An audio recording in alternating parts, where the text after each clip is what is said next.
श्रीरामचन्द्रं शरणं प्रपद्ये श्रीरामदूतं शरणं प्रपद्ये। સૌપ્રથમ જેમની આપણે બધાએ ભેગા થઈને વંદના કરી, નાદુરસ્ત અને વયને કારણે પૂજની કાંટાવાલા સાહેબ આવી શક્યા નથી, પણ આપણો વર્ગ એમણે સ્વીકાર્યો. એ ઋષિ ચેતનાને મારા પ્રણામ. સંસ્કૃત સત્ર 13 પૂજની સ્વામી શ્રી તદ્રુપાનંદજીથી શરૂ થઈને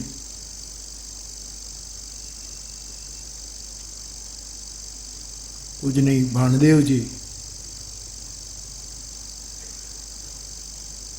ની વાક આહુતિઓથી પોતાની રીતે મારી દ્રષ્ટિએ બહુ સારી રીતે સંપન્ન થયો.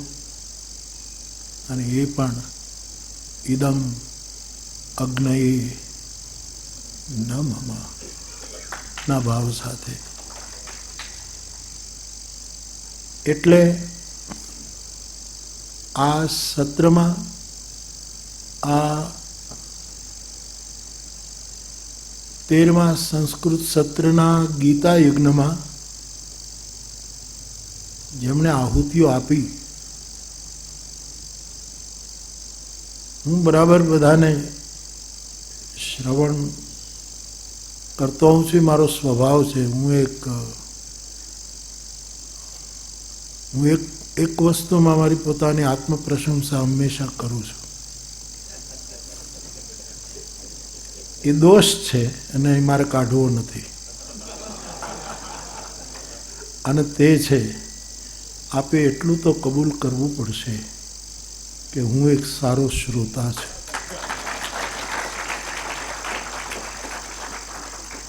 બરાબર માણતો હોઉં છું. મારે વંદના કરવી છે પૂજ્ય સ્વામીજીથી લઈને ભાણદેવજી સુધી, બધા જ વચ્ચે જે આવ્યા એમના સ્વાધ્યાયની, એમના અધ્યયનની, એમના તપની મારે વંદના કરવી છે કે આપ અમારા માટે કેટલું તપ કરીને આવો છો. દ્રવ્ય યજ્ઞાસ તપો યજ્ઞા યોગ યજ્ઞાસ તથા પરે સ્વાધ્યાય જ્ઞાન યજ્ઞાસ યથાયા સંશિત વર્ત. અમે તો આમ તૈયાર ભાણે લહેર કરીએ છીએ.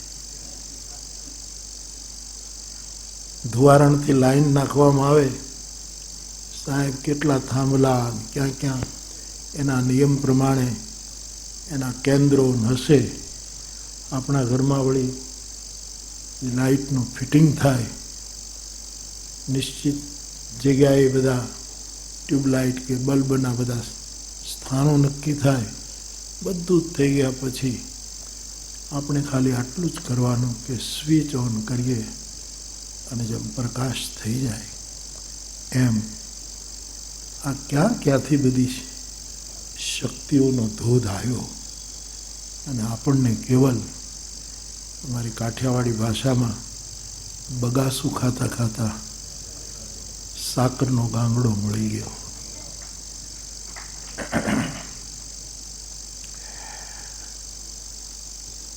હર્ષદ,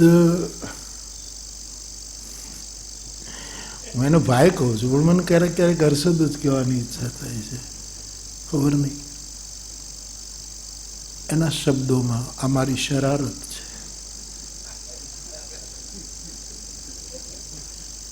કે જે કહો તે એને શરારત કીધું ત્યારે હું એક ક્ષણ વિચારમાં પડી ગયો કે શરારતની વ્યાખ્યા મારા માટે શું કરશે. પણ આવા બધા જ ઉપક્રમો કરવાનો સહજ આનંદ છે.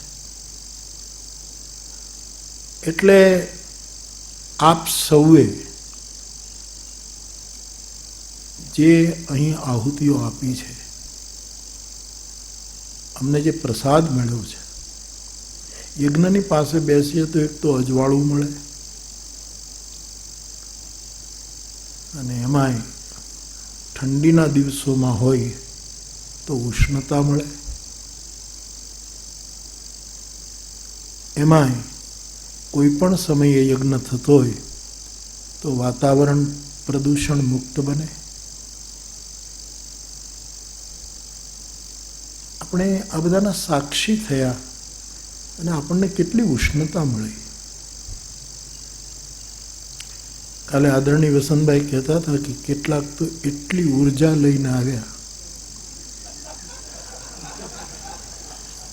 એમાંથી 5% ઉર્જા જો મને મળે તો મારા 5 વર્ષ વધી જાય. અને વાત સાચી, એક ઉત્સાહ, ઉર્જામાંની એક ઉત્સાહ, એક ભાવ લઈને અહીંયા આવ્યા. એટલે સૌ પ્રથમ તો હું આપ સૌને વંદન કરું છું. બાકી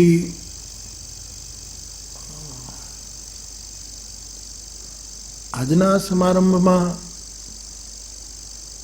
તો મને એક ક્ષણ એવું લાગ્યું કે સન્માન કાંટાવાલા સાહેબનું થઈ રહ્યું છે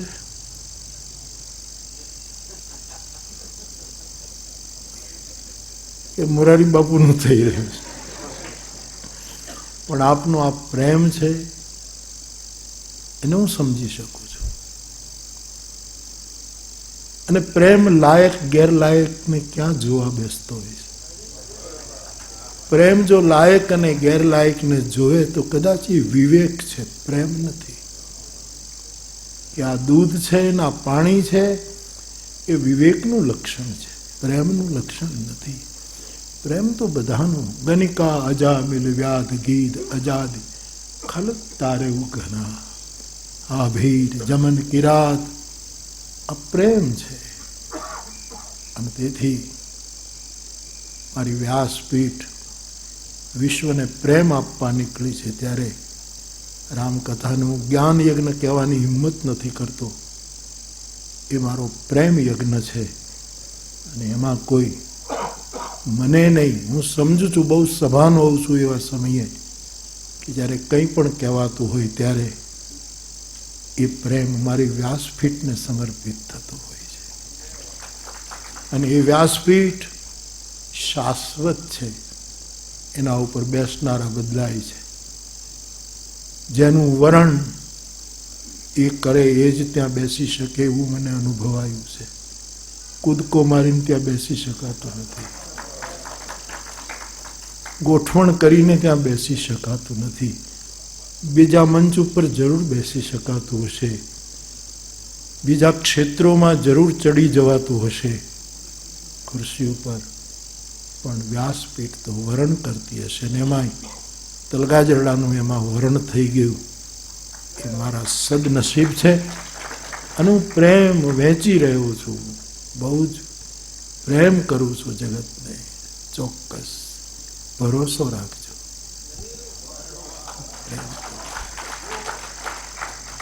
અને સાહેબ, પ્રેમની એક ગંધ હોય છે.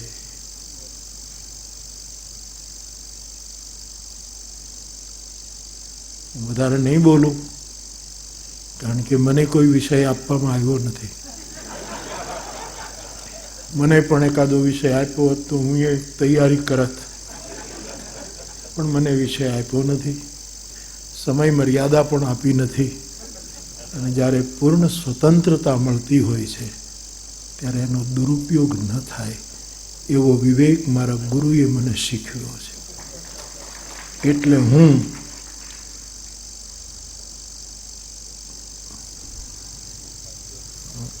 ટૂંકમાં બધું પૂરું કરી દઈશ. બોલવાની તો ઈચ્છા થાય સાહેબ, આટલા સુધીર શ્રોતાઓ બેઠા હોય અને એમની સામે બોલવાની, આપણી વાણી પવિત્ર કરવાનો એક વિશેષ અવસર મળતો હોય તો રત આવે ન બોલીએ તો હૈયા ફાટ મારા, એવી સ્થિતિ સર્જાય. તો આપ મારી વ્યાસપીઠ તરફ એક પ્રેમ વર્ષા કરતા હતા અને હું પ્રેમ વહેંચી રહ્યો છું. અમુક વસ્તુ બુદ્ધિથી પર હોય છે એ આપણે જાણીએ છીએ. રામ સ્વરૂપ તુમ્હાર બચન અગોચર બુદ્ધિ પર. અમુક વસ્તુ હું ચમત્કારમાં માનું નહીં. મારા માટે રોજ સૂરજ ઉગે છે એ જ ચમત્કાર છે. આ સિવાય મોટો ચમત્કાર કોણ હોઈ શકે? પણ અમીર ખુશરોને એમના ગુરુ નિઝામુદ્દીન ઓલિયાએ એક કામ સોંપેલું કે સાંજ પડે ત્યારે પીરની દરગાહ ઉપર લોબાનનો ધૂપ સમયસર કરવો. એક દિવસ એવું બન્યું કે અમીર ભૂલી ગયો. નિઝામુદ્દીન ઓલિયા એકાંતે સુખમાસ્યતામ, ભીડની વચ્ચે પોતાનું એકાંત શોધીને એ મેલે મેં અકેલા અકેલે મેં મેલા, મજબૂર સાહેબનો શેર છે, એમ બેઠા હતા. સમય થઈ ગયો, 2-5 મિનિટ આગળ વહી ગઈ. ગુરુની આજ્ઞા પ્રમાણે કામ થયું નહીં. એને યાદ આવ્યું અને એકદમ એ જરા પેલો થયો. પણ એ દરગાહ તરફ જાય ત્યાં લોબાનની ખુશ્બુ આવતી હતી.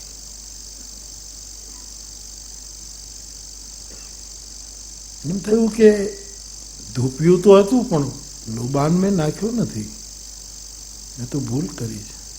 આવે છે સીધો બુદ્ધ પુરુષના ચરણ પકડે છે અને કીધું કે બાપજી, હું ભૂલી ગયો, મને માફ કરજો, પણ આમાં તમે લોબાન નાખ્યો? કે ના ના, હું અહીંથી ઉઠ્યો નથી. અને કંઈક ખોટું બોલે જ નહીં, સીધી વાત છે, હું ઉઠ્યો નથી. તો પછી આ ખુશ્બુ ક્યાંથી આવે છે? નિઝામુદ્દીનનો જવાબ હતો, આ ભરોસાની ખુશ્બુ છે. ભરોસાની એક ખુશ્બુ હોય છે. મને ઘણા એમ કહે કે આટલો બધો ભરોસો જગત ઉપર રાખીને તમે કહો છો. અને અહીંયા તો આપ બધાએ બહુ સારો મારા તરફ એકદમ આમ એક આદર વ્યક્ત કર્યો છે. હું લાયક છું કે નહીં મને ખબર, નહીંતર બહુ જ ઘણી મુશ્કેલી. આ એવોર્ડની આ તો હરીશભાઈ દરેક વખતે બહુ સારું છે કે બધા જ એવોર્ડમાં બહુ ચોખવટ કરે છે કે ભાઈ આની ચયન કમિટી હોય છે, એ નક્કી કરે છે. છેલ્લે જ્યારે જે નામ આવે ને એનું બંધ કવર હોય, એ કવર હું ફોડું અને કાગળમાં શું લખ્યું વાંચું નહીં, સીધું હરીશભાઈને પકડાવું અને મુરબ્બીઓની વચ્ચે એ નામ વાંચે અને પછી કમિટી એમાંથી નામ પસંદ કરે. હું કેવલ મારું ગજુ પણ નહીં નક્કી કરવાનું, મને ખબર છે મારી મર્યાદા. હું કેવલ એક ચૂપચાપ એનો સાક્ષી હોઉં છું, એનો મને આનંદ હોય છે. એટલો જ ઉત્સુક હોઉં છું કે આ કવરના ગર્ભમાંથી કઈ ચેતના જન્મશે. અને એ જ્યારે ચેતનાનું નામ આવે ત્યારે હું તો કેવલ જબલું ઉઢાડવા પૂરતો જ હોઉં છું સાહેબ. જેમ નવું જન્મે ને જબલું ઉઢાડે.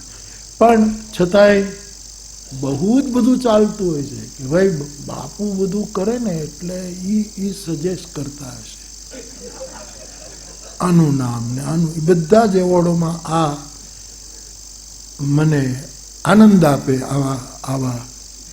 આવા પ્રહારો એ બધા મને આનંદ આપે એવા બધા પ્રસંગો છે. मैंने जिसको हाथ में एक फूल दिया था, किशन बिहारी नूर का शेर है. मैंने जिसके हाथ में एक फूल दिया था, उसके हाथ का पत्थर मेरी तलाश में है. उसके हाथ का पत्थर मेरी तलाश में है.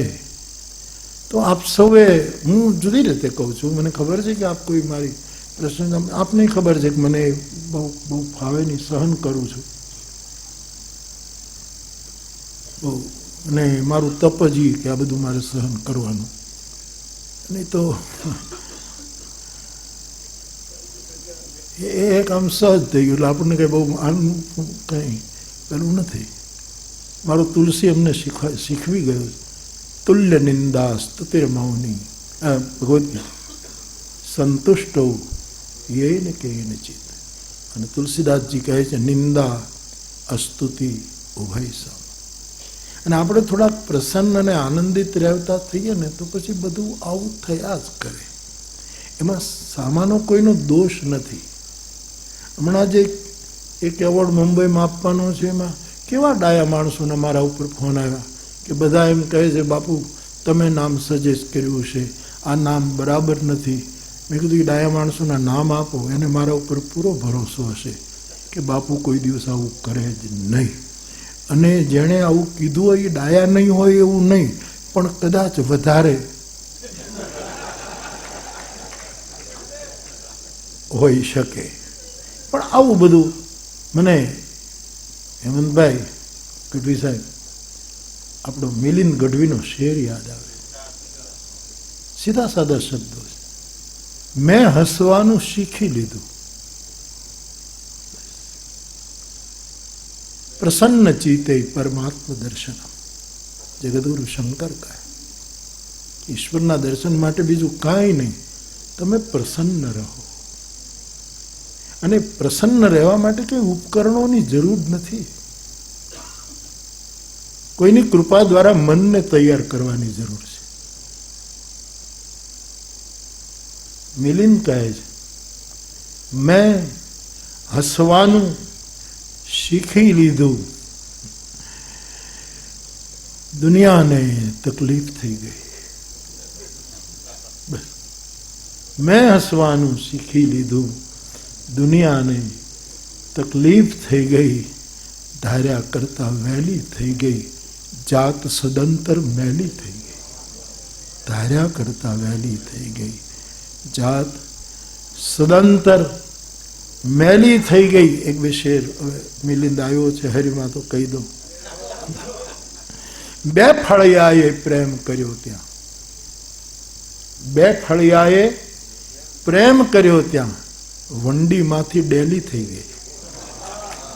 દીવારો હતી પણ બે ફળિયાએ જ્યારે પ્રેમ કર્યો તો એ વંડીમાં ડેલી વંડાઈ ગઈ, પ્રવેશ દ્વાર થઈ ગયા. દિવાલો ભાંગી તૂટી, ભેદુની ભીંતોને ભાંગવાની વાત દર્શક દાદાએ કરી, એ તૂટી ગઈ. બે ફળિયાએ પ્રેમ કર્યો ત્યાં, વંડીમાંથી ડેલી થઈ ગઈ. અને ઘેટા પાછળ ઘેટા ચાલ્યા, ઘેટા પાછળ ઘેટા ચાલ્યા. સમજણની સામે રેલી થઈ ગઈ. સમજણની સામે રેલીઓ કોણ કાઢે? ઘેટા પાછળ ઘેટા ચાલ્યા. ત્યારે કોઈ સમાજની કોઈ સમજ હોય છે, એની સામે જાણે રેલી નીકળતી હોય એવું એનું સરસ ગઝલ છે. કવિ તો ગમે તે તરંગમાં હોય ને સાહેબ, કવિનો એક સરળતા પણ હોય ને તરલતા પણ હોય, કવિનું એ લક્ષણ. શિવ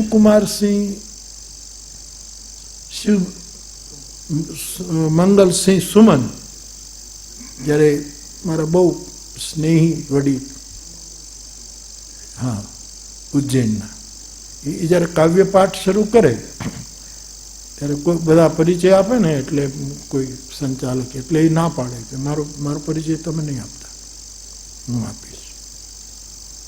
એ પછી ખાલી નામ બોલે એટલે પેલા આવીને પોતાનો પરિચય આપે કે મેં क्षिप्रा की तरह सरल तरल बहता हूं, मैं क्षिप्रा की तरह सरल तरल बहता हूं, मैं कालिदास की शेष कथा कहता हूं, मैं कालिदास की शेष कथा कहता हूं, मुझे मौत भी डरा नहीं सकती, मुझे मौत भी डरा भी नहीं सकती, क्योंकि मैं महाकाल की नगरी में रहता हूं. મહાકાલેશ્વર મહાદેવની નગરી મારું. એટલે આમ સરળ તરલ, આમ કવિને તો બધી છૂટ હોય ને, એને 10 દિશાઓ, એટલે મિલિંદામ છેલ્લે એક શેર એવો રમતિયાળ પણ કહી જાય છે. આમ કહેવાય કે ન કહેવાય કંઈ નહીં, પણ હવે 3rd ક્લાસમાં 3 ફર્સ્ટ ક્લાસ હોય છે. મનલિપિમાં ત્યારે ફર્સ્ટ ક્લાસ થઈ જાય છે, એવું વસંતભાઈનું કાલે નિવેદન હતું.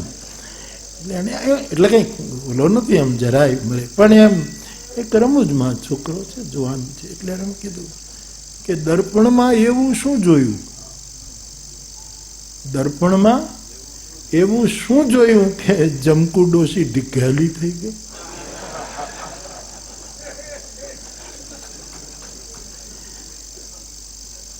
મેં હસવાનું શીખી લીધું, દુનિયાને મુશ્કેલી થઈ ગઈ, ધાર્યા કરતા વહેલી થઈ ગઈ, આપણી જાત સદંતર વહેલી થઈ ગઈ.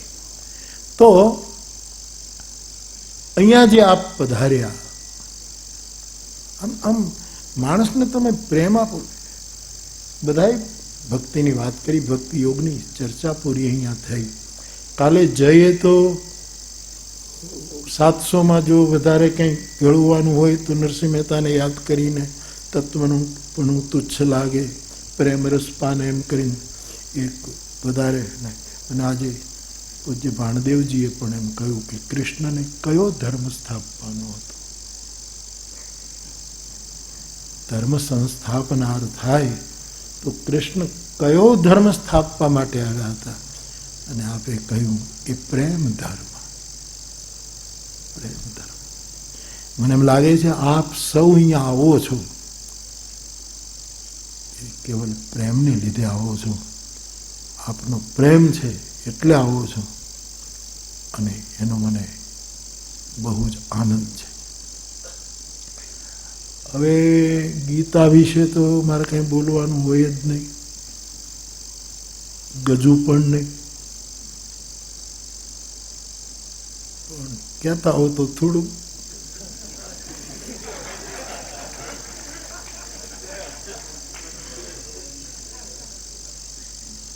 આપણે 11:15 પૂરું કરી દઈએ.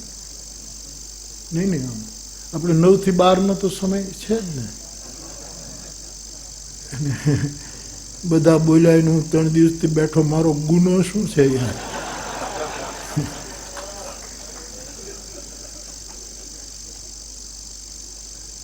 મારે હરીન્દ્ર દવે સાહેબને મેં કદાચ અહીંયા પણ કીધું, એમની પુણ્ય સ્મૃતિમાં એક એવોર્ડ અપાય છે. સુરેશભાઈ દલાલ એ તો પોતે ગયા, પણ ઇમેજવાળા બધા એનું સંચાલન કરે. એ વખતે બધાએ બોલવાનું હતું, કેવા બધા મોટા મોટા વિદ્વાન, સાક્ષરો બધા, બધાને ઘડિયાળ બધા પાસે ને ઘડિયાળમાં જોતા આવડે, અને કેટલા વાગ્યા એને ખબર પડે, એવા બધા ડાયા માણસો.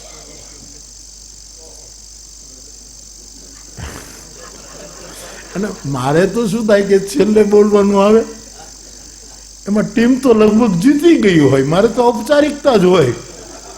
પછી ટીમ જ્યારે જીતવાની ઓલીમાં હોય પછી તો સ્ટેડિયમમાંથી લોકો ઊભા થવા માટે કે બધા જ વક્તાઓએ મેચ તો જીતાવી દીધી. તો સાહેબ સમયના ચુસ્ત આગ્રહી, એવું સરસ બોલતા હતા, બધાને ગમતું હતું, ખબર નહોતી રહી કે સમય વધારે લેવાયો. પણ મારે પછી ફ્લાઇટ પકડવાની હતી, એટલે હું સમયનું ધ્યાન રાખતો હતો કે સમયમાં બધું પૂરું થાય તો હું જઈ શકું. પણ બધાએ ભાવમાં, અને ઉદાર તો આપણે છીએ જ, એટલે એટલું બધું બધા કોઈ 10 મિનિટ, કોઈ 15 મિનિટ વધારે બોલે. હવે 1.25 કલાકના કાર્યક્રમમાં 10, 15 મિનિટ જો એક વક્તા વધારે બોલે તો મારી પાછળ રહે શું? અને પાછું બધું આનંદની વાત હોય, પાછું બધા એમ બોલતા જાય અમારે વધારે નથી બોલવું, અમારે પણ બાપુને સાંભળવા, પણ મારા માટે સમય રહેવા દો તો ને. આમ બે ધક્કા શું કામ મારો છો યાર ભાઈ સાહેબ? છાતીમાંય ગળદો અને પાછળે ગળદો.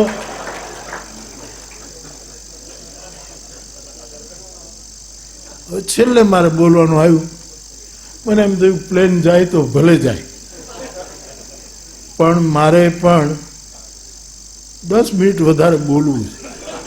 મારો તો સમય જેટલો આપ્યો તો એટલું જ, પણ ઓલું જે પૂરો કરવાના સમય કરતા. અને મેં શાંતિથી કીધું કે ભાઈ આમાં હું શું કરું, જે આ બધા કંઈ ઓછું નથી બોલ્યા. મને વધારે બોલવાની અત્યારે કોઈ માનસિકતા પણ નથી, અને ગીતા વિશે તો મારું ગજુ પણ નથી. હા, કૈલાસ આશ્રમને બહુ જ આદર સાથે સાગરજી યાદ કરે છે. ત્યાંના પીઠાધીશ વિષ્ણુ દેવાનંદ ગિરીજી, જે અમારા દાદા થાય, હું જેની પાસેથી રામાયણ પ્રાપ્ત મને કૃપા મળી, એમના નાના ભાઈ વિષ્ણુદાસ હરિયાણી, અને એ તલગાજરડું છોડીને નીકળી ગયા પછી કોઈ દિવસ ગુજરાતમાં આવ્યા નથી. તલગાજરડાનો તો સવાલ જ નથી, ગુજરાત નથી આવ્યા. મુંબઈ માધવબાગમાં એમના પ્રવચન હોય ત્યારે આવે, અને અહીંથી બહુ વિનંતી કરીએ ત્યારે કદાચ હા પાડે કે પરિવારમાંથી કોઈને એકને આવવું હોય તો મળી જાય. આટલો એમનો પેલો અસંગતા આવી ગયેલી. અને મારા દાદા મળી આવતા ક્યારે. તો સાહેબ એમણે એક પત્ર અમને લખેલું, પોસ્ટ કાર્ડમાં લખેલું પોતાના હાથે, કે બીજું કંઈ ના થાય તો કાંઈ નહીં, આપણા ઘરમાં રામાયણ તો છે જ, પૂર્વાશ્રમ યાદ કરીને, પણ એક મંડલેશ્વર તરીકે હું એટલું સૂચન કરું છું કે છોકરાઓ ગીતા રોજ વાંચે. અને એ વચનને અમે નિભાવતા રહ્યા. સમજાય ન સમજાય, નિત્ય પારાયણ ગીતાનું થતું રહ્યું. આપણે પંચરત્ન ગીતાનું પુસ્તક આવતું મહાભારતનું, ભીષ્મનું આવે ને 5, એ ગીતામાંથી હું પાઠ કરતો. અમારા ગામમાં એક જગજીવનરામ દાદા શાસ્ત્રીજી હતા, પંડિત ભાગવતજીના કથાકાર, સંસ્કૃત જાણે. એટલે એમના ઘરની સામે જ અમારા કાકાની દુકાન, એટલે હું ત્યાં બેસું, કાકા જમવા જાય ત્યારે. એટલે સમય મળે ત્યારે હું દાદા પાસે જઈને વળી થોડાક એના અર્થો સમજી લઉં જગજીવન બાપા પાસેથી. એમ ગીતા ને ખાલી એનું દર્શન, એનું સ્મરણ, એમાં કોઈ મારો અધિકાર નહીં કે હું એમાં કંઈ વક્તવ્ય આપી શકું. પણ પંડિત રામકિંકરજી મહારાજ સાકેતવાસી, એમને હું યાદ કરું. એમનું એક બહુ સુંદર નિવેદન છે. એમણે એમ કહ્યું કે ગીતા એ યોગ શાસ્ત્ર છે, પણ રામચરિત માનસ એ પ્રયોગ શાસ્ત્ર છે. ગીતામાં જે જે યોગોનું વર્ણન છે એના પ્રયોગો રામચરિત માનસમાં થયા છે. જેમ કે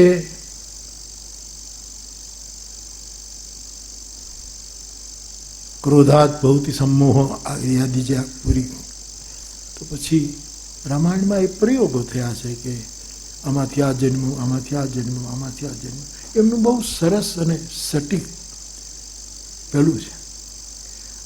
તો ગીતા એ તો યોગશાસ્ત્ર છે જ, સવાલ જ નથી. અને કેટલી એંગલથી ગીતાને જોઈએ તો પણ એનું કંઈ પૂરું થાય નહીં. અને રોજ નવા વિચારો આપના દ્વારા અમને મળે છે. પણ કાલે આદરણીય અજીતભાઈ એવું કહેતા હતા કે રામાયણમાં ગીતા નથી, મહાભારતમાં તો યુદ્ધના મેદાનમાં ગીતા આવી, પણ આપણે ત્યાં એક એવી એક પરંપરા સી થઈ ગઈ કે જ્ઞાન, ભક્તિ, કર્મ, યોગ, યજ્ઞ, આસન આદિ જે ગીતાના જે અભય જે કંઈ બધા છે એવા લક્ષણો જે પ્રસંગમાં આવતા હોય જે તે શાસ્ત્રમાં એને આપણે ગીતા નામ આપી દેતા હોઈએ છીએ. એટલે રામાયણમાં પણ રામ ગીતા છે, લક્ષ્મણ ગીતા છે, અનસુયા ગીતા છે, ભૂસુંડી ગીતા છે. એને ગીતા નામ આપી દીધું છે ટૂંકમાં કે એ બધા સૂત્રોની લગભગ ઘણા સૂત્રો ગીતાના અંદર આવી જતો હોય એ રીતે. પણ એમણે કાલે સરસ વાત કરી કે યુદ્ધના મેદાનમાં ભગવદ્ ગીતા અવતરી, એમ રામાયણના યુદ્ધમાં ગીતા નથી. પણ એને બહુ વિનમ્રતાથી મારે કહેવું હોય તો કે જેમ આવી વાતો જ્યાં હોય તેને આપણે ગીતા નામ આપી શકીએ, એમ મહાભારતનું ધર્મક્ષેત્ર નથી રામાયણમાં, પણ મહાભારતનું ધર્મક્ષેત્ર નથી, પરંતુ રામાયણના યુદ્ધના રણાંગણમાં ધર્મરથ છે. અને એમાં સૌથી પહેલા વિષાદ વિભીષણને થયો છે. રાવણના ભાઈને વિષાદ યોગ થયો છે. હું તમને તુલસીની પંક્તિમાં કહું, કહેતા હો તો ગાયને સંભળાવો.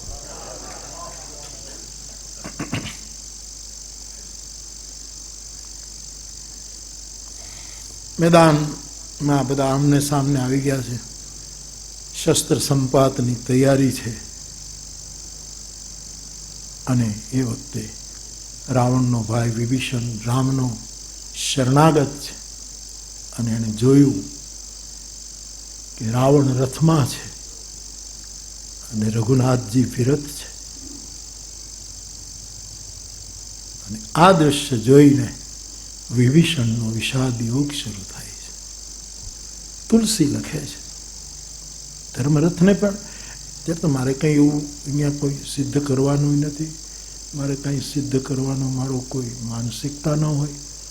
હું તો તમારી કૃપાથી મારા ગુરુના આશીર્વાદથી જેટલો શુદ્ધ રહી શકું એના પ્રયત્નોમાં હળી કાઢું છું, હળીઓ કાઢું છું. બાકી કંઈ સિદ્ધ કરવું નથી. હું હંમેશા મારી કથાઓમાં બહુ દિલથી કહું છું કે હું કોઈને સુધારવા નીકળ્યો જ નથી, હું બધાને સ્વીકારવા નીકળ્યો છું જેવા હોય. આ મારું કામ. ઘણા મને એમ કે તમે 700 ઉપરાંત કરી કેટલા સુધે? ભાઈ સુધારવાના તું એ તું કે મારો અભિયાન જ નથી, મારો પ્રોગ્રામ જ નથી આ સુધારવાનો. મારો પ્રોગ્રામ છે સ્વીકારવાનો. અમારે જુનાગઢમાં એક મુશાયરો હતો, ઉર્દુ મુશાયરો હતો, અને એમાં ઉર્દુ જગતના મૂર્ધન્ય એમાં એક શાયર નામ નથી આપતો, બેઠા હતા મારા બહુ જાણીતા. તો એ અવારનવાર એક કંઈક નાનું એવું ડબલું હતું, એ લઈને આમ પીવે, બે ઘૂંટ લઈને પછી મૂકી દે, પીવે ને પછી મૂકી દે. એટલે મારે તો કાંઈ જિજ્ઞાસા કરવાની હતી નહીં, જે હોય તે મારે તો કંઈ લેવા દેવાનું હતું. પણ મારી બાજુમાં એક ભાઈ બેઠેલા ને એને આ અથાતો બ્રહ્મ જિજ્ઞાસા થઈ ગઈ કે આ શું છે? માણસ પાણી પીવે તો કપમાં પીવે, આમ કરે તેમ કરે, અથવા તો બોટલો આવી ગઈ, પણ આ એક વિશિષ્ટ ડબલું શું પીવે છે? એટલે મને એક ક્ષણ તો એમ થયું કે શું છે, પણ મેં મારી જિજ્ઞાસાને વિસર્જિત કરી. કારણ કે ને પાછું મને અનુભવ છે કે આપણા મનમાં કાંઈક ઉઠે ને તો એ આજુબાજુવાળા પૂરા કરી જ દે, એટલે આપણે કાંઈ બહુ આમાં પડવું ન પડે. એટલી બધી આમ સિદ્ધિ કહો તો સિદ્ધિ, એ આમ કોકનું કોઈક આમ ન રહે. એટલે ઓલો એ શરૂ કર્યું. મને કે બાપુ તમને ખબર છે આ શું છે? આ કવિરાજ એ શરાબ પીવે છે. અને બાપુ મેં ગુનો કર્યો એમ. આવા ફંક્શનમાં તમે મુખ્ય અતિથિઓની લાઈનમાં બેસો એક અધ્યાત્મ જગતની વ્યક્તિ તરીકે, આમાં તમને ખબર છે તમારું સ્તર કેટલું ડાઉન થઈ જાય. મેં એને કહ્યું કે શું પીવે છે, શું ખાય છે, મને એની સાથે કોઈ સંબંધ નથી. મને કેવલ એટલો જ સંબંધ એની શાયરીની સાથેનો સંબંધ છે. એ શું કહે છે મારે એ જોવું છે કે એ કઈ વાત રજૂ કરે. હું તો સ્વીકારનારો માણસ છું, મારે સ્વીકારવાનું હોય, સીધી સી વાત, કંઈ નહીં. તો વિભીષણ આ દૃશ્ય જુએ છે અને પછી એક ચોપાઈ એ બોલ્યા છે,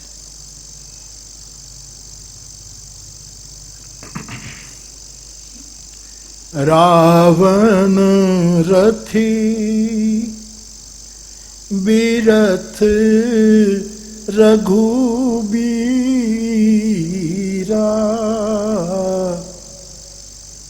રાવણ રથી અનબિરથ રઘુબીરા, देखी विभीषण भयउ अधीरा,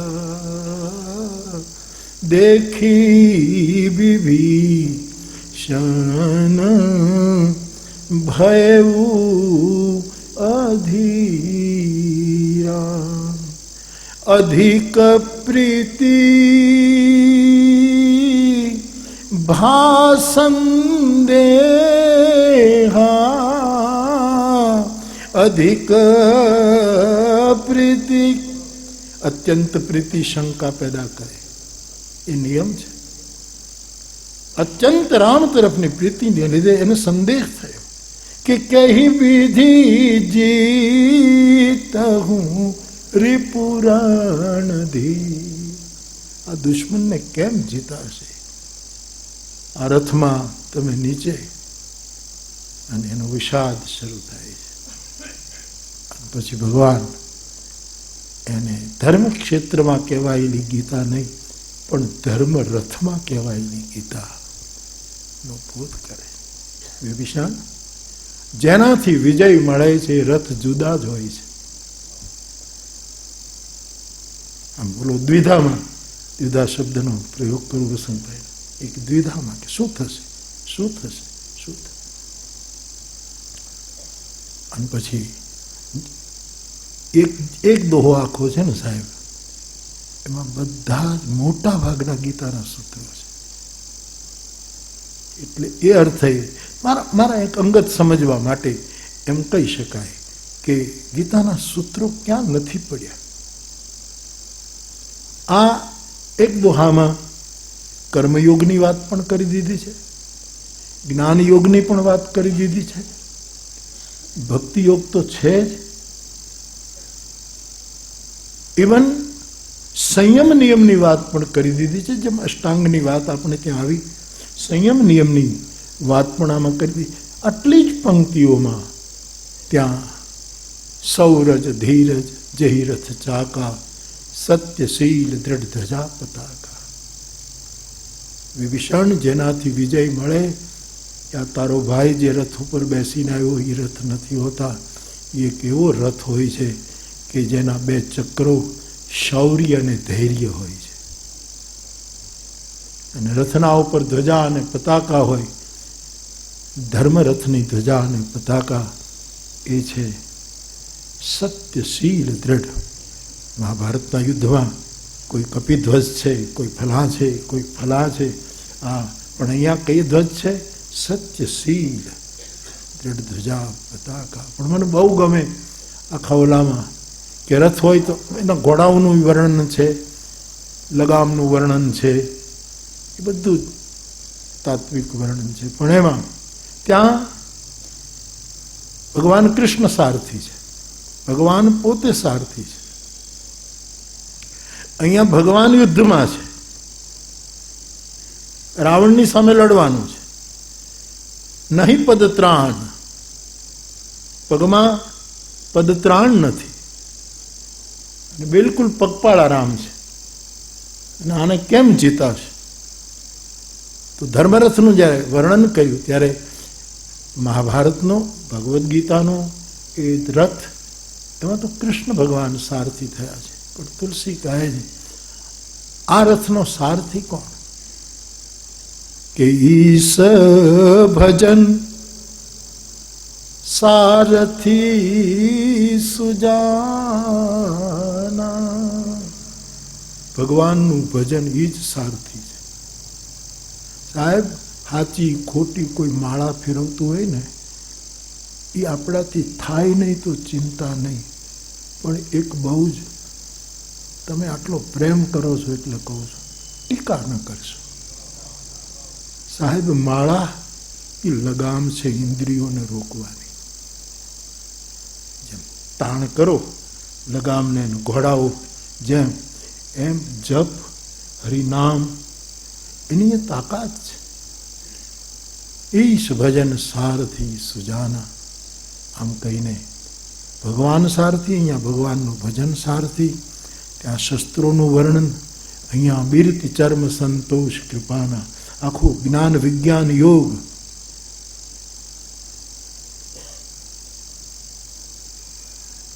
બર વિજ્ઞાન કઠિન કો દંડા, જમ નમ જમ જમ જમ નમ શિલિમુખ નાના.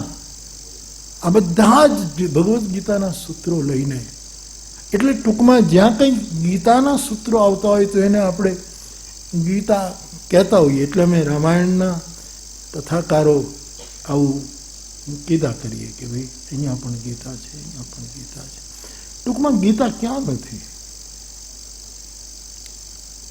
ગીતા એ બધે જ રહેવું જોઈએ.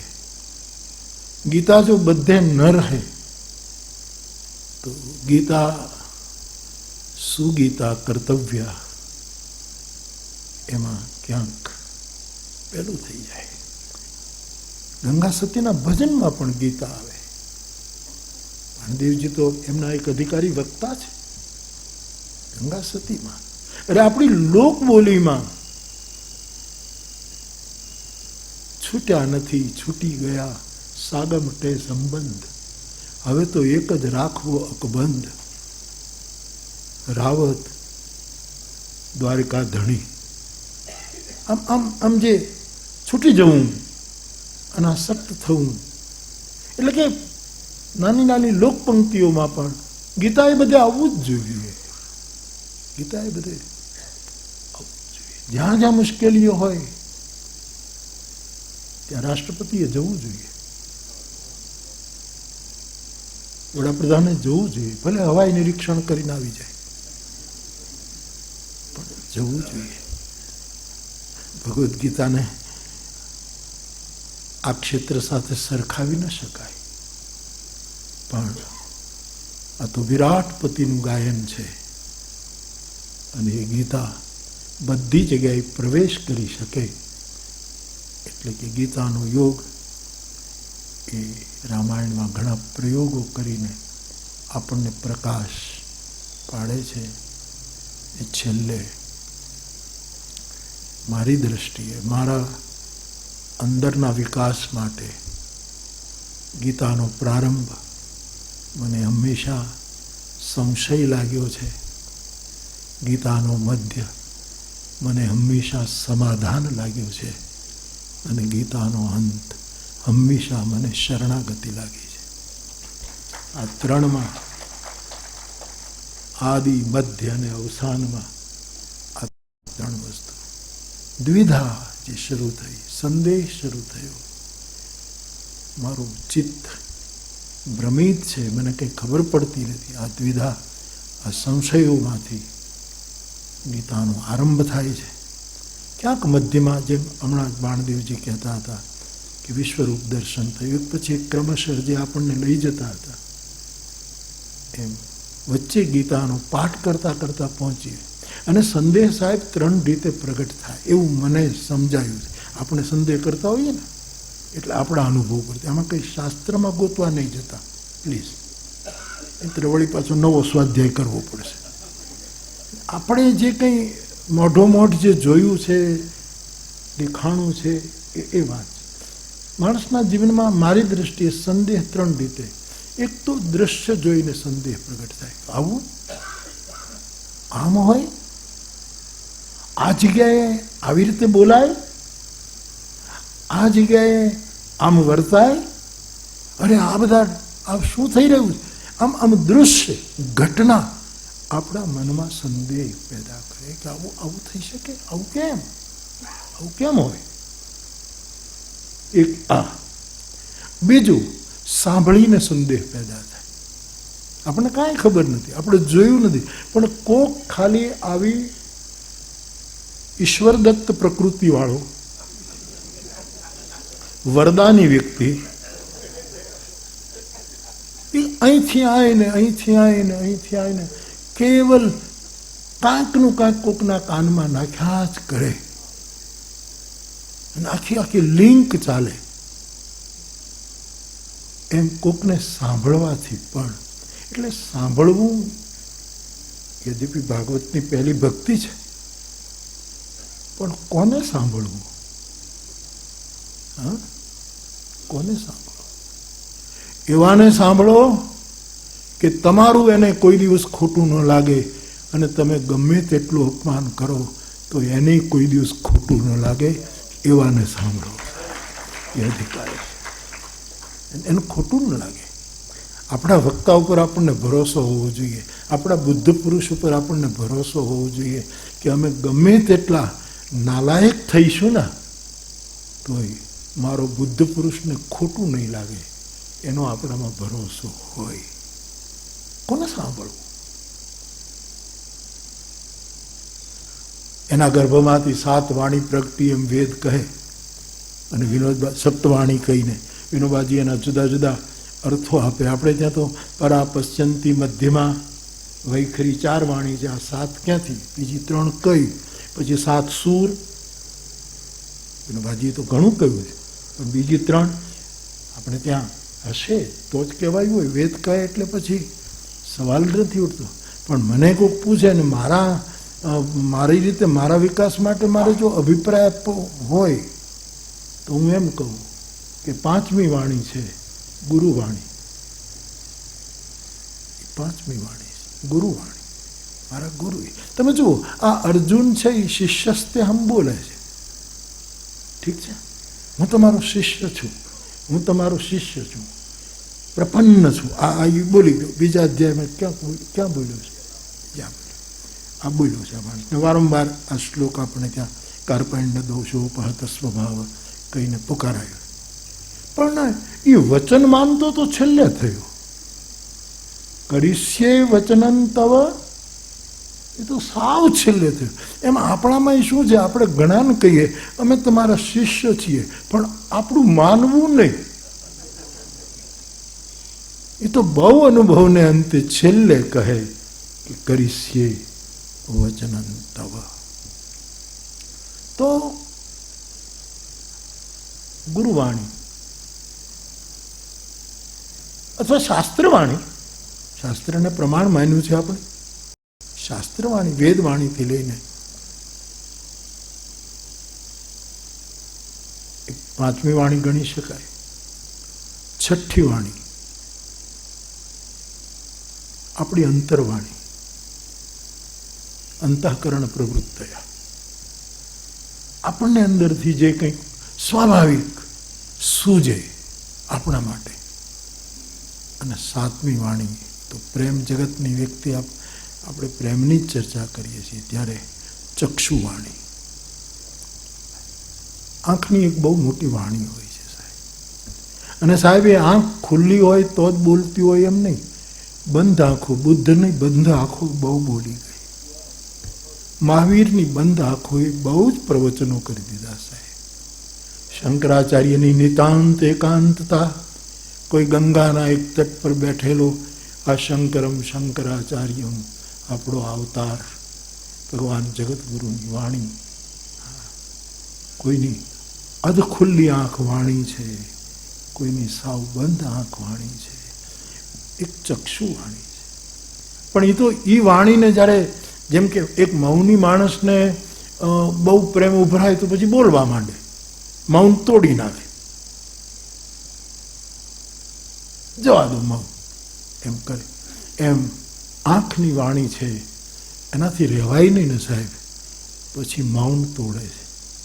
અને મૌન તોડે એના અક્ષરો આંસુના ટીપા છે. પછી એના આંસોડા પડવા માંડે. નિસદીનું બરસત ને કાલે અમારો કચડો માનું ગાતો તો રાતે, શામ વિના વ્રજ સૂનું લાગે. આ કૃષ્ણ વિરહમાં સૂનું લાગે એ ગુજરાતીમાં જ કહી શકાય. પ્રેમની આટલી મોટી અનુભૂત વ્યાખ્યા શું કે મને હવે એના વગર બધું સૂનું લાગે. જે ખાલીપો હવે ભરી શકાય એમ છે નહીં. થારો ભગત બોલ્યો, શામ વિના વ્રજ સૂનું લાગે, ઓધાજી હમકો ન ભાવે, શામ વિના વ્રજ સૂનું લાગે. એને ગોપી કેટલી સરસ વાત કરી કે નંદરાય કો સંદેશો દીજે, ઉદ્ધવજી અમારો સંદેશો કહેજો. અને એક જ માંગણી, આમ કીધું ને કે કુબજા માંગણી કરે આસક્તિ છે, પણ રાધા માંગણી ન કરે, ગોપીઓ માંગણી ન કરે, પણ એક માંગણી એણે એ કરી. શું કીધું? હમ રંક પર રીસ ન કીજે, અમે ગરીબ વ્રજવાસીઓ, અમે રાખ, અમારા ઉપર ગુસ્સો ન કરે. યદ્યપિ ઈશ્વરનો ગુસ્સો પણ નિર્વાણદાયક ક્રોધ જાકર ભક્તિ અવશ્ય વશ કરી. પણ કૃષ્ણને કહેજો કે અમ ગરીબ ઉપર ક્રોધ ન કરે, કારણ કે અમને શામ વિના વ્રજ સૂનું લાગે. સાહેબ, બધાની વિદાય થોડા સમય પછી ઈશ્વરે આપેલું માનવ મન એક વરદાન છે કે ભૂલાઈ જાય છે. પછી આપણે જીવી લેતા હોઈએ છીએ, આપણું મન સ્વાભાવિક માની લેતું હોય છે, સ્વીકારીને. પણ પ્રેમ જગતમાં આ જે સૂનું લાગે, ગોપી કાંઈ ન માંગે, આટલું જ માંગે બસ. એટલે જ કદાચ ઉદ્ધવ જેવા જ્ઞાનીએ કહેવું પડ્યું છે, વંદે નંદ વ્રજસ્ત્રીના, વ્રજાંગનાઓના ચરણની ધૂળને માથે ચડાવો. જેના મુખમાંથી નીકળેલું ગીત પુનાતિ ભુવનત્રયમ, ત્રણેય ભુવનને પવિત્ર કરે છે. માંગે નહીં.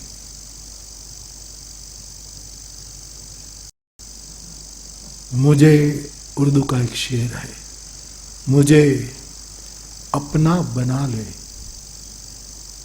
यही मैं चाहता हूं, इसके सिवा तेरे पास और कुछ नहीं मांगता हूं. बस तुलसीदास मेरो. સ્વામીજી કહે, એકવાર રામના મુખે સાંભળ્યું કે તુલસી મારો એટલે મારું સમગ્ર સાધના પૂરી થઈ, મારે કશું. તો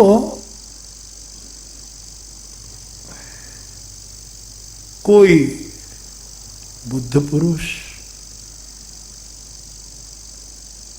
ની વાણી આપણા અંતઃકરણીય પ્રવૃત્તિ દ્વારા નિબજતી અનુભૂતિ અને ચક્ષુવાણી જે હોય ત્યાં તો હું મારી રીતે વિચાર્યા કરું મારા લાભ માટે. સપ્તવાણી તો કોઈની વાત સાંભળીને પણ સંદેહ ઉત્પન્ન થાય છે, દૃશ્ય જોઈને સંદેહ ઉત્પન્ન થાય છે. અને ત્રીજું સંદેહ ઉત્પન્ન થવાનું એ મારા વ્યક્તિગત, આમાં તમારે કોઈએ ચિંતા નહીં કરવાની. આ તો હું જે મને લાગે છે કહું છું, અને આપણે કાંઈ કોઈ લેવા દેવું કંઈ છે નહીં. ત્રીજું સ્વભાવગત સંશય, જેનો સ્વભાવ જ સંદેહનો હોય. તમે બે જણા વાત કરતા હો, એ વ્યક્તિની સાથે એને કાંઈ લેવા દેવા ન હોય, એ બસમાં જતો હોય, બસનો સમય થઈ ગયો હોય તોય ઊભો રહી જાય, બસ ચૂકી જાય, વિચારે ચડે આ બે જણા શું વાતો કરતા હશે. આ સ્વભાવગત સંદેહ છે સાહેબ. અને અત્યારે મારે કોઈ એ બધું મહાભારતમાં અર્જુનના મનમાં સંદેહો ક્યાં ક્યાં આવ્યા છે, એ સંદર્ભો કેવા રહ્યા, એના સ્વભાવમાં પણ આ ક્યાંક પડ્યું છે. ઘટના જોઈ શંખનાદ થયો ને આ બધા વડીલોને જોયા અને એમાંથી એને દ્વિધા ઉત્પન્ન થઈ. એ પણ એટલું સારું કોઈએ ચડાવ્યું નથી, કોઈ કાનમાં પેલું કર્યું નહીં. તો એ આરંભ છે, મધ્ય છે સમાધાન. સમાધાન પણ 3 રીતે થાય. એક તો આપણને કોઈ દેખાડી દે, સિદ્ધ કરી દે, લે ભાઈ તું કહેતો હતો ને આ દોરડું છે, આ સર્પ નથી, આ દોરડું છે, જેમ મેં પકડી લીધું મારા ખવામાં. જેમ સર્પરજ્જુ ન્યાય જે આપણે ત્યાં આવ્યો, કોક આપણને દેખાડી દે અને આપણને સમાધાન થઈ જાય. અર્જુને જોયું વિશ્વરૂપ દર્શન અને એને એમ લાગ્યું છે કે ના ના હવે બધું બરાબર. એટલે તો અજાનતા મહિમાનમ તવેદમ મયા પ્રમાદાત પ્રણયે નવાપી, મને માફ કરજો, મારી ભૂલ થઈ ગઈ. ગૌતમભાઈ પણ કહેતો હતો ને કે આમ પ્રેમમાં વારંવાર પછી એક જ ઉચ્ચારણ થાય, હે કૃષ્ણ, હે યાદવ, હે સખેતી, આદિ આદિ આદિ. તો એક એને જોયું, અનુભવ્યું એટલે સમાધાન થઈ ગયું છે. બીજું, ભગવાન કૃષ્ણની વાણીએ સમાધાન કરી દીધું.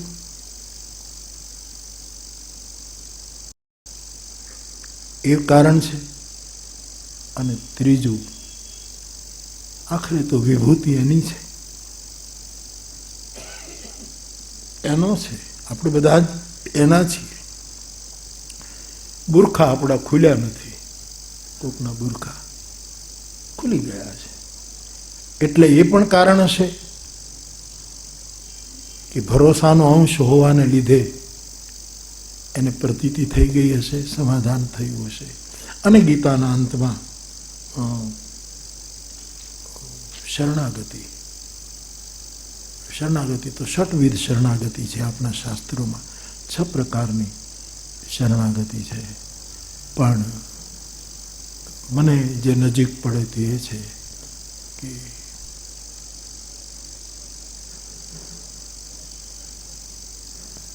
ભરોસો, પહેલી શરણાગતિ, દૃઢ ચરણની કેરો, બસ ભરોસો. બીજું, શરણાગતિ માટે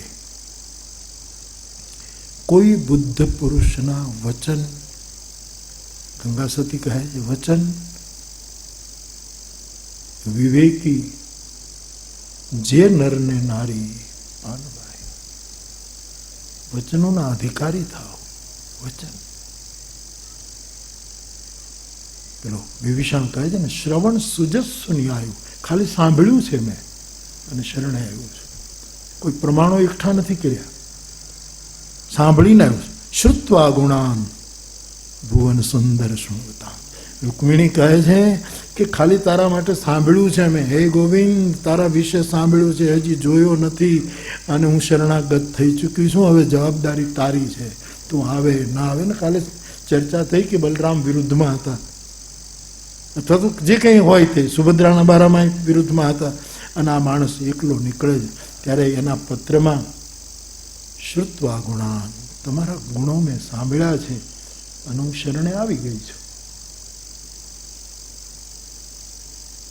વિભીષણ કહે છે શ્રવણ સુજસ્સુ ન્યાયું, આપના યશનું શ્રવણ કરીને હું તમારી પાસે આવ્યો છું, હવે તમારી ઈચ્છા રાખો ન રાખો.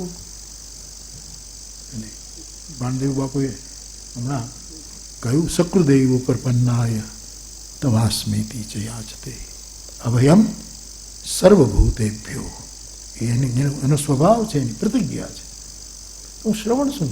મારા રામાયણમાં તો એમ કહેવાય કે વિભીષણ આવ્યો, પછી કોઈક એમ કીધું કે તું વચન સાંભળીને ભરોસો રાખીને આવ્યો શરણે, અને અહીં તો સુગ્રીવ વિરોધ કરે છે.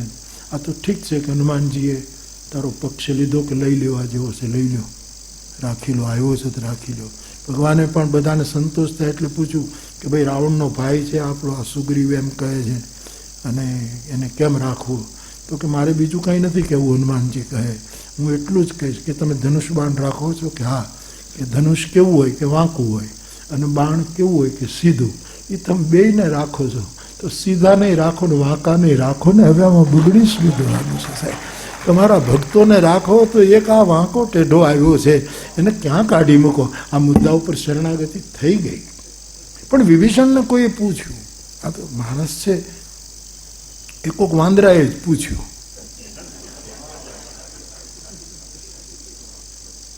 એણે પૂછ્યું વિભીષણને કે આ તો ઠીક છે, અમારા ઠાકોરે તારો સ્વીકાર કરી લીધો, પણ એણે ના પાડી દીધી હોત તો સુગ્રીવના કહેવાથી તો શું થાત? પાછો જાત? તો પાછો તો જાત જ નહીં, કારણ કે ત્યાં જાઉં તો પછી પતી ગયું. અને નિયમ યદ ગત્વાન નિવર્તન થાય, સવાલ જ નથી જવું ક્યાં. તો પછી તું કરત શું? તો કે હજી વિમાન એમનેમ છે, મશીન ચાલુ છે. આ વિમાનમાં પેટ્રોલ પુરાવાની જરૂર પડતી નથી. 5 જણા હોય તો એ નાનું થઈ જાય છે, 50 હોય તો મોટું થઈ જાય. જેમ ગિરિરાજ ગોવર્ધન પોતાનો વિસ્તાર કરે, જેટલા જેટલા આશ્રયમાં આવે એટલો વિસ્તરતો જતો હતો ગિરિરાજ. એમાં વિમાન મોટું થતું જાય, નાનું થતું. હજી મશીન ચાલુ છે, બંધ નથી કર્યું. અને અહીંથી સીધો હું આ વિમાન લઈ અને અયોધ્યા જાત. અને અયોધ્યા જઈને સીધો પૂછતો રજા માંગી અને માં કૌશલ્યાને મળવા જાત અને પગે લાગીને કહેત કે તારા દીકરાના ગુણો સાંભળીને હું શરણે ગયો તો એણે મને રાખ્યો નથી. આટલી ફરિયાદ રામની જનેતાને હું કરી. સાહેબ, શ્રવણ સાંભળીને શરણાગતિ થાય. શું કામ? આવા સુંદર આધ્યાત્મિક પર્વોને આપણે સાંભળવાના. આ કથા સુણી ફૂટ્યા કાન. ઠીક છે, મારે માધવ રામાનુજ તો કહે કે કાન હતા જ નહીં, ફૂટ્યા. પેલા હતા જ નહીં તો કોપડું નીકળી. પેલા તો હતા જ ક્યાં? સાપના દર હતા. શ્રવણ રંધ્ર અહિભવન સમાન, મારો તુલસી કહે. આ તો સાંભળી એટલે કાન ફૂટ્યા. એમાં પહેલી આવી. એટલે ભરોસાથી સુયસ સાંભળીને અને અથવા તો એમાં પણ આપણો માયલો ધક્કો દેતો હોય કે નહીં તું ત્યાં જા. એટલે ગીતા હું આ રીતે પણ સમજવાની કોશિશ કરું આપ સૌના આશીર્વાદથી કે જીવનમાં, આપણા જીવનમાં પણ સંદેહો હોય છે, કારણ કે જોઈને સાંભળીને સ્વભાવથી સંદેહો ઉત્પન્ન થતા હોય. એના સમાધાનો આવી રીતે મેળવી શકાતા હોય છે. અને છેલ્લે ભરોસો રાખીએ તો શરણાગતિ આપણી સિદ્ધ થતી હોય છે. વિશેષ કંઈ નહીં કહેતા. પુનઃ એકવાર વાચસ્પતિ સંસ્કૃત એવોર્ડ કાંટાવાલા બાપાએ કબૂલ કર્યો, એનો સાધુવાદ વ્યક્ત કરીને, એમને પ્રણામ કરીને, એમની 2 દીકરીઓ પ્રતિનિધિ તરીકે આવી, એ બંનેને પ્રત્યે મારો આદર વ્યક્ત કરીને, આપ સૌને પ્રણામ કરીને આપ બહુ આનંદ આવ્યો છે. તમે સાહેબ બહુ ભૂરીદા જના, બોલવાવાળા બધા ભૂરીદા જના હોય છે, બહુ ઉદાર હોય. અને અમે ખૂબ એ આહુતિઓને અમારા કાનમાં જવા દીધી છે સાહેબ. અને અમે ભરપેટે આપ સૌને માણ્યા છો. પણ માનસની એક ચોપાઈ છે, સદા રહું પુર આવત જાતા. હનુમાન તો ગયા જ નથી અયોધ્યાથી, પણ વિભીષણને રવાના કરી દીધો, સુગ્રીવને, અંગદને, બધાને કીધું કે હવે તમે તમારા કર્તવ્ય ધર્મો નિભાવો. બસ કામ હશે ત્યારે બોલાવીશ. અહીંયા બેસીને ઘર યાદ કરો એના કરતાં ઘરે બેસીને મને યાદ કરજો, એ વધારે સારું. કારણ કે 6 મહિનામાં બધા યાદ કરતા હતા. વિભીષણ લંકાનું સિંહાસન યાદ કરતો હતો, મંદોદરીને યાદ કરતો હતો, સુગ્રીવ તે બધાને યાદ. સ્વાભાવિક છે. એટલે અહીંયા રહીને તમને આ બધું જે શરૂ થયું છે એના કરતાં ત્યાં રહીને મને યાદ કરશો એ વધારે સારું પડશે. એટલે તમે બધા જ જાઓ. આમ ભગવાને વિદાય આપી. અને એક હનુમાનજી સિવાય, કારણ કે જેના પુણ્ય પરવરી જાય એને મર્ત્યલોકમાં આવવું પડે. હનુમાન તો પુણ્ય પુંજ તુમ પવન કુમારા, એના પુણ્ય પરવાર્યા નહોતા એટલે એને પાછું ફરવું નથી પડ્યું.